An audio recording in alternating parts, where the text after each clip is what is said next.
시청자 여러분 안녕하십니까? VOA 뉴스투데이 시작합니다. 미국의 토니 블링컨 국무장관이 우크라이나를 침공해 전쟁을 벌이고 있는 러시아에게 지원을 하고 있는 중국과 북한, 이란을 비판했습니다. 특히 북한과 이란은 무기를 직접 공급하고 있으며 중국은 이중용도 품목을 대거 넘겨 러시아의 방위 산업을 지원하고 있다고 지적했습니다. 첫 소식 조은정 기자가 보도합니다. 토니 블링컨 미국 국무장관이 29일 사우디아라비아의 수도 리야드에서 열린 세계 경제 포럼에 참석해 러시아를 지원하고 있는 중국과 북한, 이란의 문제를 지적했습니다. 특히 북한과 이란의 직접적인 무기 공급, 그리고 중국의 이중용도 품목 지원을 정면으로 지적한 것입니다. And I think it's fair to say that China has not directly supplied Russia with weapons, with missiles, with munitions. Iran is doing it. North Korea is doing it. However, what China is doing is providing invaluable support to Russia's defense industrial base that's helping Russia deal with the massive pressure that's been exerted through sanctions, through export controls and other measures. 블링컨 장관은 그러면서 러시아는 지난 한 해 동안 그 어느 때보다 빠른 속도로 군수품과 미사일, 장갑차 등을 생산했다며 중국에서 공작 기계와 초소형 전자기기, 광학 부품을 대량으로 들여가고 있기 때문이라고 밝혔습니다. 또 중국의 이 같은 이중용도 품목 지원은 러시아가 우크라이나에 대한 침략을 계속할 수 있게 해줌으로써 전쟁을 지속화하고 있다고 비판했습니다. 블링컨 장관은 지난주 중국 방문 때도 시진핑 중국 국가주석과 왕이 중국 외교부장에게 이 문제를 직접 제기했다고 밝혔습니다. 스콧 스나이더 한미경제연구소 KI 소장은 중국 방문 당시 블링컨 장관이 가장 중요하게 다룬 사안 중에 하나는 바로 중국의 러시아 지원 문제였다고 평가했습니다. And I think the most important one on which the U.S. really is hoping to get some response and action is really for China to stop being a supplier and financier to Russia in the context of the war in Ukraine. 스나이더 소장은 그러면서 중국 입장에서 북한과 러시아의 관계에 영향을 미칠 수는 없을 것이라면서 북한 문제에 대해 블링컨 장관이 요구한 중국의 영향력 발휘는 구조적으로 한계가 있을 것이라고 진단했습니다. VOA 뉴스 조은정입니다. 북한 무기를 운반한 의혹을 받고 있는 러시아 선박 앙가라호가 약 2달간 머물던 중국 항구를 떠났습니다. 앙가라호는 현재 자취를 감춘 상태인데 국무부는 이 문제를 심각하게 본다고 말했습니다. 함지아 기자가 보도합니다. 중국 닝보 저우산 해역입니다. 지난 27일 이곳의 상황을 보여주는 마린 트래픽 지도를 보면 올해 초까지 북한 라진항을 수차례 드나들며 북한제 무기를 운반한 러시아 화물선 앙가라호가 중국 해역을 빠져나가는 장면이 보입니다. 앞서 VOA는 지난 2월 앙가라호가 중국 항구에서 발견된 사실을 보도했는데 이후 약 2달 만인 이날 중국을 떠나고 있는 것입니다. 앙가라호는 현지 시각 27일 오후 8시 17분경 중국 닝보 저우산 인근 해역에서 위치 신호를 발신한 뒤 동중국해 방향으로 6시간가량 항해했습니다. 그렇게 약 50km를 이동한 앙가라호는 중국 해역을 빠져나감과 동시에 지도에서 사라졌습니다. 이는 선박의 위치 정보를 보여주는 자동 식별 장치 AIS를 켜고 운항하다가 신호 장치를 껐다는 것을 의미합니다. 이에 따라 약 이틀이 지난 29일 현재까지 앙가라호의 위치 정보는 파악되지 않고 있습니다. 앙가라호는 지난해 8월부터 올해 초까지 수차례 북한 라진항을 드나들며 북한 무기를 옮겼다는 의혹을 받아왔습니다. 이에 따라 지난해 5월 미국 재무부 해외자산통제실과 국무부는 앙가라호를 제재 목록에 올렸습니다.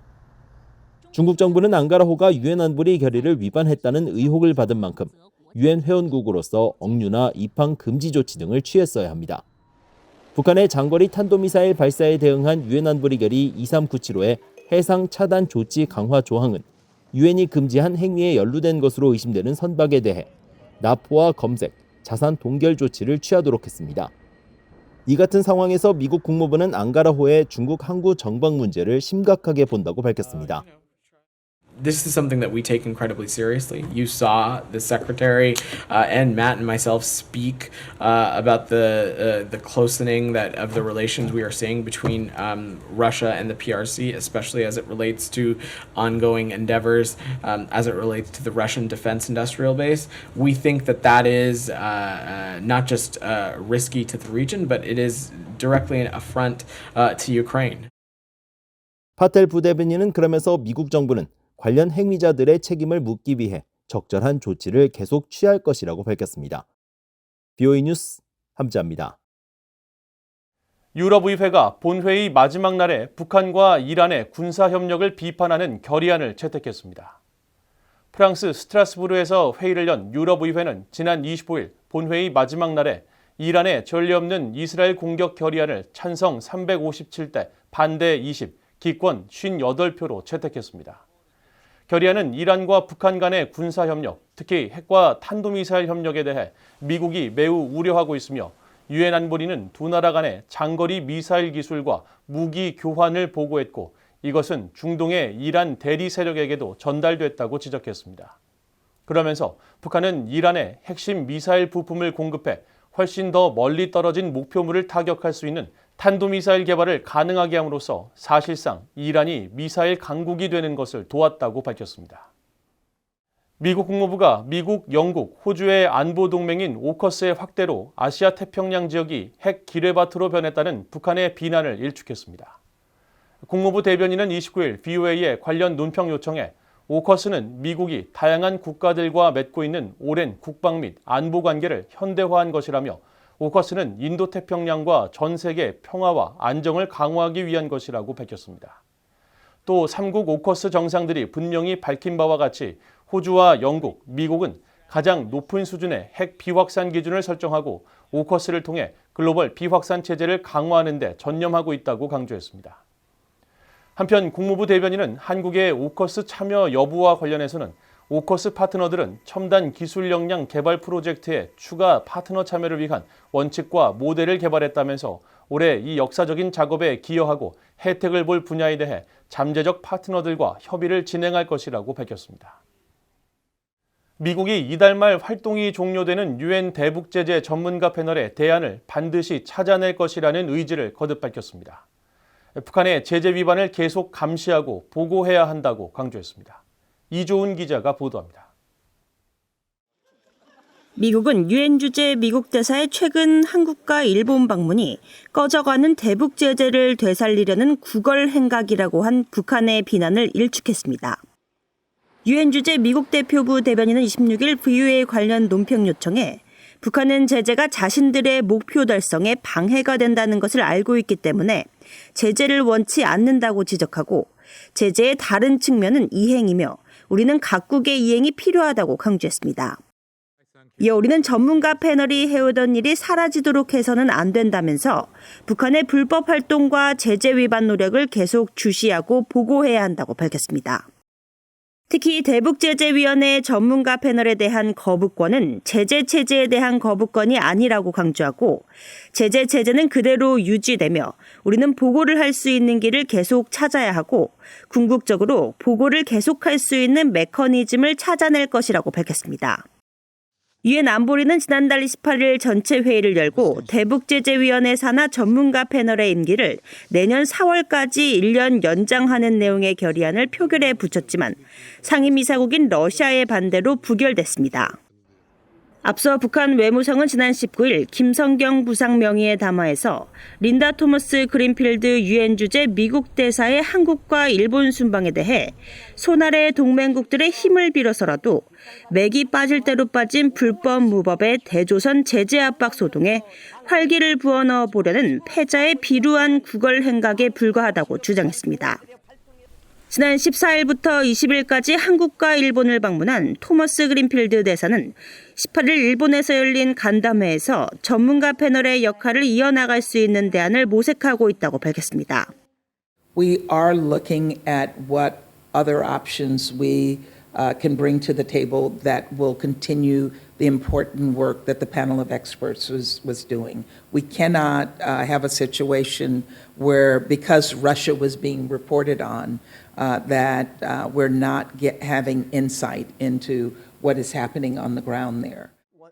최근까지 전문가 패널 미국 대표를 역임했던 미국 노트르담 대학의 조지 로페즈 명예교수는 VOA의 통화에서 뉴욕 외교가에서 전문가 패널의 대안과 관련한 다양한 방안이 논의되고 있다고 밝혔습니다. So the interaction there, I think, is exploring a variety of areas that would go far beyond a trilateral or even a UN General Assembly based mechanism. 로페즈 교수는 그러면서 인도주의와 인권 관련 비정부 기구들 사이에서도 전문가 패널 대안에 대한 논의가 이뤄지고 있다면서 이들도 전문가 패널과 대화와 협력을 했었기 때문이라고 설명했습니다. VOA 뉴스 이조은입니다.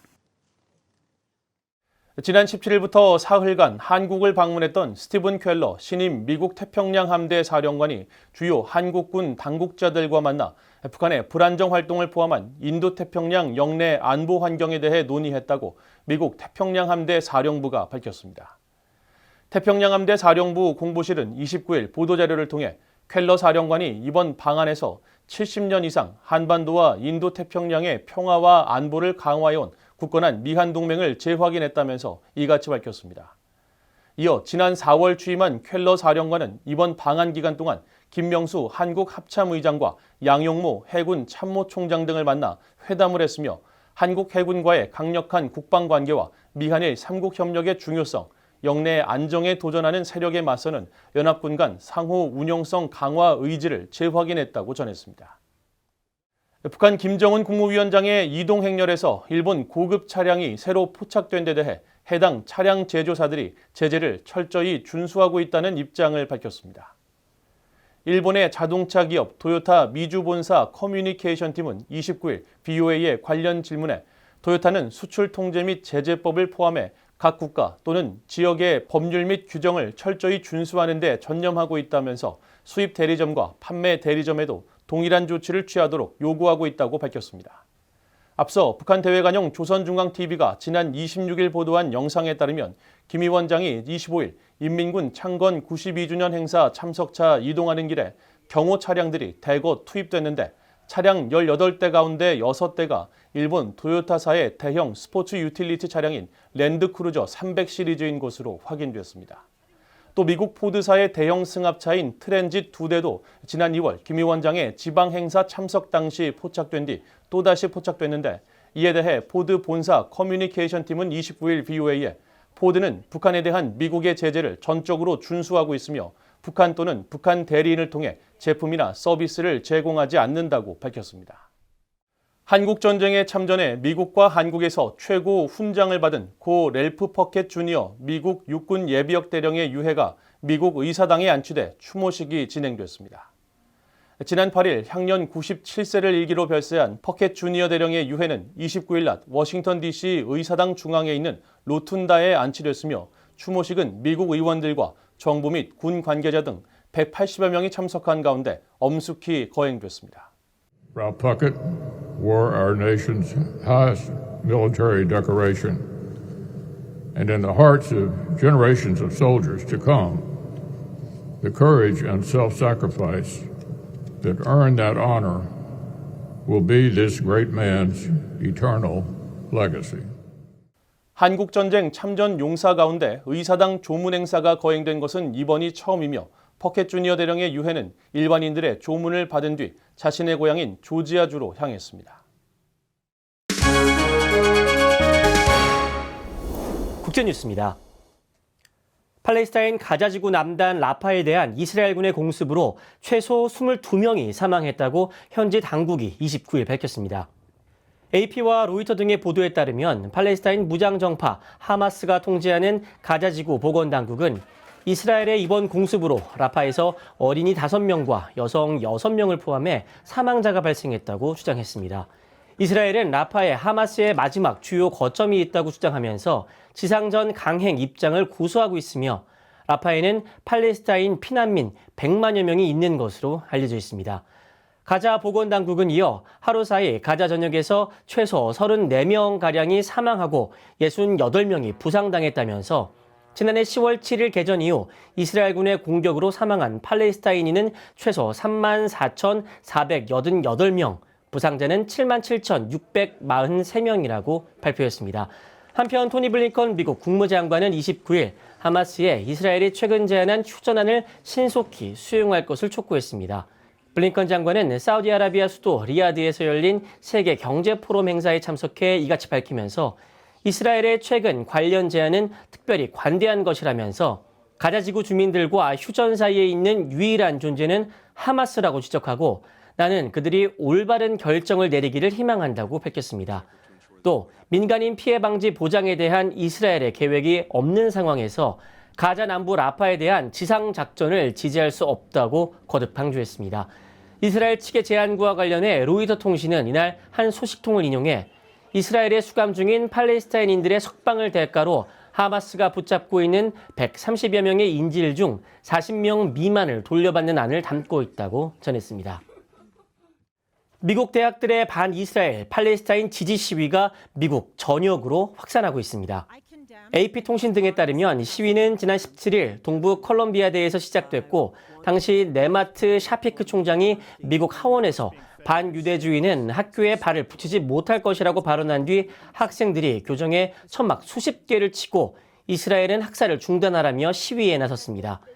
이후 다른 대학에서도 이스라엘 규탄 시위가 번져나가 예일대와 뉴욕대, 미시간대, 미네소타대, 인디애나대, 애리조나대학교, 캘리포니아대 UC 버클리, 버지니아텍, 펜실베니아대 등 캠퍼스 곳곳에서 시위가 이어졌습니다. UCLA 대학의 경우 지난 28일 이스라엘 지지 시위대와 팔레스타인 지지 시위대가 맞불 집회를 벌이다가 양측이 몸싸움을 벌였으며 지난 18일 컬럼비아대에 경찰이 투입돼 시위대 100여 명이 체포된 이후 지금까지 전국적으로 체포된 시위대는 약 900명에 달합니다. 한편 존 커비 백악관 국가안전보장회의 전략소통조정관은 28일 ABC 방송에 출연해 사람들은 자신의 관점을 공개적으로 공유할 수 있어야 하지만 평화로워야 한다면서 반유대주의 언어나 혐오 발언, 폭력 위협은 분명히 규탄한다고 밝혔습니다.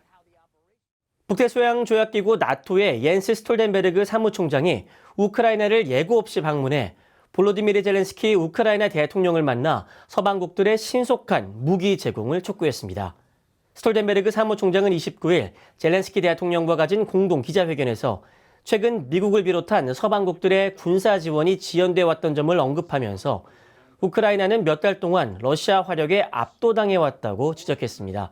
이어 미국과 영국, 독일, 네덜란드 등으로부터 제공될 우크라이나에 대한 추가 안보 지원을 환영하면서 곧 추가적인 발표가 있기를 기대한다고 말하고 이제 우리의 책임은 이 같은 발표가 가능한 한 빨리 무기와 탄약 등의 실제 인도로 바뀔 수 있도록 보장하는 것이라고 강조했습니다. 젤렌스키 대통령도 155mm 포탄과 방공체계, 장거리 무기 등의 신속한 인도를 촉구했습니다. 프랑스가 보유한 핵무기가 유럽 방위 담론의 일부를 이뤄야 한다고 에마뉘엘 마크롱 프랑스 대통령이 주장했습니다. 마크롱 대통령은 지난 28일 프랑스 언론 에브라와의 인터뷰에서 신뢰할 수 있는 유럽 방위는 북대서양 조약기구 나토가 이미 제공한 보호를 넘어서는 것이어야 한다면서 이같이 밝혔습니다. 그러면서 그것은 미사일 방어망을 배치하는 것을 의미할 수도 있지만 우리는 미사일 방어가 모든 미사일들을 차단하고 핵무기 사용을 억제한다는 점을 확실히 할 필요가 있다고 지적했습니다. 마크롱 대통령은 지난해 유럽 방공체계의 미국 의존도를 줄여야 한다고 주장하는 등 유럽 국가들이 지역 방어에 있어 독립성을 제고할 것을 거듭 주장해왔습니다. 한편 로이터 통신은 프랑스는 지금까지 국가의 중대한 이익이 위협받을 때에만 핵을 사용한다는 규리를 지켜왔다고 전했습니다. 지금까지 국제뉴스였습니다. 이상으로 VOA 뉴스투데이를 모두 마칩니다. 시청해주신 여러분 고맙습니다.